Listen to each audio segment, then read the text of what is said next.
जय हिंद भाई सभी को। उम्मीद करता हूँ सब अच्छे होंगे।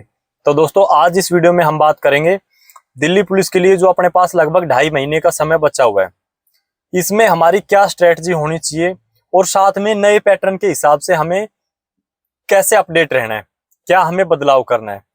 और भाई आपको बेवकूफ बनाने वाले हर मोड़ पे मिलेंगे, तो बेवकूफ नहीं बनना है। ये चीज मैं क्यों कह रहा हूँ अभी आपको मैं बताऊंगा। अभी तो वीडियो का एंड तक देखते रहना। हर एक सब्जेक्ट पे हम बात कर लेंगे कि क्या चेंज हुआ है, किस तरीके से स्टेटमेंट वाले क्वेश्चन को टैकल करना है और क्या चीजें बढ़ी है क्या घटी है। तो अगर आपको भाई वीडियो अच्छी लगे तो अपने चैनल को सब्सक्राइब जरूर कर लेना। सबसे पहली चीज जो मैं ये बात कह रहा हूँ कि भाई अपडेट रहना बहुत जरूरी है और आपको बेवकूफ बनाने वाले भी हर मोड पे मिलेंगे। तो पहले मैं इसी पे बात करता हूँ। आपको पता है कि भाई पैटर्न में चेंज आया है। क्या चेंज आया अभी आपको बताऊंगा कि कुछ चीजें जैसे पहले कम आ रही थी वो ज्यादा आने लगी, जो पहले ज्यादा आ रही थी कुछ कम हो गई, कुछ थोड़े लेंदी क्वेश्चन डालने लगे, लेकिन जितना है उससे कहीं ज्यादा बढ़ा चढ़ा के आपको दिखाया जाएगा। एक एग्जांपल देता हूं मैं आपको। आप किसी भी लाइब्रेरी में तैयारी कर रहे हैं और आपका जैसे दिल्ली पुलिस का ही एग्जाम है और आपका एग्जाम है बाद में, जिस बंदे का पहले दिन एग्जाम है, लाइब्रेरी का कोई बंदा है और उसका पहले दिन एग्जाम है। अब हर किसी को जिज्ञासा रहेगी कि भाई उससे पूछेंगे एग्जाम कैसा आ रहा है। मैक्सिमम की आदत बता रहा हूँ, चाहे उसका एग्जाम कितना भी अच्छा चला जाए, उसका 75-80 का स्कोर हो जाए, वो मन से चाहे कितना भी खुश हो, लेकिन अगर कोई पूछेगा तो दूसरे को डिमोटिवेट करने वाले हर जगह पे खड़े हैं। आप पूछोगे कि भाई किस तरीके का एग्जाम आया, भाई बहुत टफ आ रहा है, मैं तो 1 साल से तैयारी कर रहा था, मेरे तो 60-65 ही मुश्किल से बनेंगे, पढ़ा हुआ कुछ आया ही नहीं। तो ये चलती रहेगी। आपको मेंटली स्ट्रोंग रहना है और एक दूसरों पे विश्वास ना करके खुद की अपनी जो तैयारी है उस पर विश्वास रखना है कि भाई जो मैं कर रहा हूँ वो मैं बेस्ट कर रहा हूँ। बस कोई कुछ करे हमें क्या मतलब है भाई। आप अपनी एक सीट लोगे ना कि किसी दूसरे की, तो हमें अपनी एक सीट से मतलब है, चाहे और कोई किसी तरीके से कुछ भी कर रहा हो।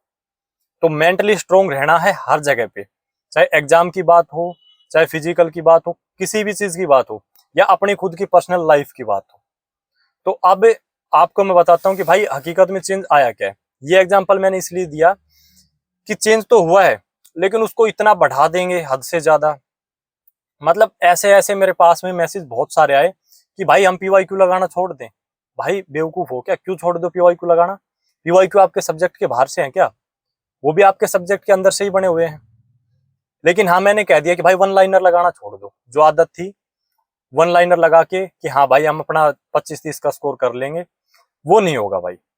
वो चीजें मैं पहले भी कहता था कि इन चीजों को इग्नोर करो, वन लाइनर के चक्कर में मत रहा करो, एक बार चीजों को डीपली पढ़ लिया करो। और अब भी कह रहा हूँ। तो अभी जो चेंज आया उस पर बात कर लेते हैं हम। तो दोस्तों एक तो चेंज ये हुआ है कि कुछ क्वेश्चन, ऐसा नहीं है कि सारे स्टेटमेंट वाले आ रहे हैं, कुछ क्वेश्चन स्टेटमेंट वाले डालने लग गए। जैसे अगर हम मेनली जैसे जीके की बात करें या बाकी सब्जेक्ट की बात करें तो कुछ क्वेश्चन लेंदी, हार्ड नहीं कहेंगे, लेंदी का मतलब जो टाइम टेकिंग हो, आपका टाइम खराब हो सके। जैसे रीजनिंग की बात कर लें, सीटिंग अरेंजमेंट का अगर अच्छा सा क्वेश्चन दे दिया जाए तो आपका टाइम खा जाएगा। तो कुछ क्वेश्चन ऐसे लेंदी डालने लगे। और जो चीजें बढ़ाई है घटाई है वो बता देता हूँ। और इस पे मैंने जीके के लिए तो एक एक मतलब वो बताया हुआ है। जो अभी स्टेनो का एग्जाम हुआ था उसमें कि किस सब्जेक्ट से कितने क्वेश्चन आए, यानी हिस्ट्री से कितने थे इसमें, ओवरऑल सभी शिफ्ट में पीडीएफ डाल रखी है विद उनका सॉल्यूशन। जीके के लिए मैंने टेलीग्राम पे डाली हुई है, आप नीचे डिस्क्रिप्शन में लिंक दे दूंगा, वहां से जाके देख लेना। उसमें आपको पता चल जाएगा कि पॉलिटी से टोटल इतने क्वेश्चन आए थे, वो क्वेश्चन भी मिल जाएंगे, उनका आंसर भी। हिस्ट्री से इतने आए थे, ज्योग्राफी से इतने आए थे, इस तरीके से। तो एक तो जो मैंने बता दिया कि भाई लेंदी आ रहे हैं थोड़े क्वेश्चन टाइम खाने के लिए, जीके में सेम ऐसे ही कुछ क्वेश्चन स्टेटमेंट वाले डाल रहे हैं। अब जो बढ़ा है वो क्या है, एक तो भाई करंट अफेयर, हालांकि पहले भी आ रही थी ऐसी बात नहीं है, बाकी और बढ़ गई। और जैसे इकोनॉमिक्स बहुत कम क्वेश्चन देखने को मिलते थे, अब ज्यादा आने लग गए, इग्नोर नहीं कर सकते हम उसको। पॉलिटी से अच्छे खासे क्वेश्चन देखने को मिल गए। तो कुछ चीजें बढ़ा दी गई और ऐसे ही कुछ चीजें कम कर दी गई है। जैसे कि स्टैटिक जीके पहले ज्यादा आ रही थी, अभी कम कर दी गई। तो अब क्या ऐसा है कि भाई मैं जो अपडेट वाली बात कर रहा था वो मैं बता देता हूँ। अब अगर आपको पता है कि भाई चीजें कुछ बढ़ाई है कुछ घटाई है, तो थोड़ा हमें उसके हिसाब से और प्रिपेयर रहना पड़ेगा। जैसे कि इकोनॉमिक्स अगर बढ़ी है, पहले चल जाता था काम की ठीक है 2-4 क्वेश्चन मिलेंगे, अब हमें उसको भी डीपली लेके जाना पड़ेगा। ऐसे ही करंट अफेयर के लिए तो मैं हमेशा कहता आया हूं भाई, करंट अफेयर से बहुत ज्यादा स्ट्रोंग हो जाओगे आप हर एक चीज में जीके के अंदर, क्योंकि करंट से बहुत सारी चीजें जुड़ी होती है। तो करंट देखा करो, उसको दे दिया करो 1 घंटा डेली, कोई दिक्कत नहीं है। तो करंट से अब हमें अच्छा खासा टच बना के रखना पड़ेगा। और जो अभी स्टेटमेंट वाले क्वेश्चन आ रहे हैं उनके लिए भी बता देता हूँ। तो पहली चीज मेरी माइंड में ये रख लेना कि इकोनॉमिक्स पे फोकस रखना है अच्छा खासा, इग्नोर नहीं करना है, करंट अफेयर पे रखना है। बाकी ऐसा भी, ये गलती भी अब बहुत सारे करेंगे कि स्टैटिक जीके कम आ रही है तो उसको पढ़ना कम कर दे। भाई कम जरूर हुई है, लेकिन आ तो उसी में से रही है, जो पहले टॉपिक थे उसी में से आ रहे हैं। भाई पहले किसी और टॉपिक से ज्यादा क्वेश्चन देखने को मिल रहे थे, अब उस टॉपिक की जगह पे जैसे बुक्स एंड ऑथर्स हो गए, या फिर आपकी ऑर्गेनाइजेशन है जो इंटरनेशनल ऑर्गेनाइजेशन है उनसे, या फिर उनके अलावा पहले क्या था कि लोक नृत्य वगैरह से और जो फेस्टिवल है उनसे ज्यादा आ जाते थे। तो अब भी पढ़नी कंप्लीट पड़ेगी, क्योंकि एक एक क्वेश्चन आपके लिए बहुत मायने रखेगा। सिर्फ बदलाव ये करना है कि जहां पहले हम जिनको इग्नोर कर देते थे सब्जेक्ट को, अब उन पे और ज्यादा समय देना है और डीपली देना है, क्योंकि स्टेटमेंट वाले क्वेश्चन आ रहे हैं। तो स्टेटमेंट वाले क्वेश्चन के लिए सभी से मेरी रिक्वेस्ट है, एक तो थ्योरी पे अच्छा फोकस रखो, थ्योरी मतलब डीपली पढ़ के जाओ।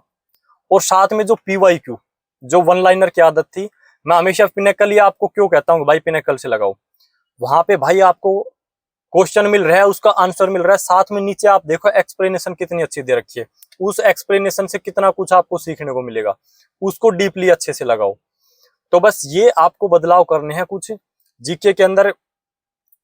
सिर्फ आपको जो चीजें बताई हुई है, पहले भी बता चुका हूं, एक बार उनको देख लेना, उस पीडीएफ को देख लेना, इस हिसाब से चलते जाओ, बिल्कुल टेंशन लेने की जरूरत नहीं है भाई। बस अपनी थ्योरी पे फोकस रखो, पीवाईक्यू जितने लगा सको उतने लगाओ, टॉप 50 टॉप 100, और जो वन लाइनर क्वेश्चन है उनको छोड़ दो। अब अगर और सब्जेक्ट की बात करें, जैसे कि भाई मैथ्स है या रीजनिंग है, तो इनमें आपको करना क्या है कि भाई लेंथी जैसे क्वेश्चन आ रहे हैं तो स्पीड चाहिए, आपको पता है। स्पीड के लिए ज्यादा से ज्यादा मॉक लगाने हैं, और ये भी मैं सेपरेट करके डाल दूंगा कि भाई हाँ अभी इस टॉपिक से ज्यादा क्वेश्चन आए हैं रीजनिंग के अंदर। मैथ्स आपका अर्थमेटिक आएगा, ज्यादा घबराने की जरूरत नहीं है, वही आपकी जैसे परसेंटेज प्रॉफिट लॉस जो अर्थमेटिक मैथ है वहीं से आने, उनकी अपने पीवाईक्यू है, लगातार उनकी प्रैक्टिस करते रहो। मॉक ज्यादा से ज्यादा लगाने हैं। फिर कह रहा हूं भाई आपकी स्पीड होना बहुत जरूरी है, स्पीड होगी 2 क्वेश्चन आप एक्स्ट्रा कर पाओगे, स्पीड कम रहेगी एक क्वेश्चन भाई ज्यादा समय लगा देने की वजह से कोई ना कोई क्वेश्चन आपका रह जाएगा। तो बस ये इतना करो, ज्यादा लॉन्ग वीडियो को नहीं रखते हैं और ज्यादा आपको घबराने की जरूरत है भी नहीं। तो अपना लगातार जो माइंड सेट है वो ये बना के रखना है कि किसी भी हाल में हमें इस बार सिलेक्शन लेना है, चाहे कुछ भी करना पड़े। तो दोस्तों इस वीडियो में इतना ही, धन्यवाद।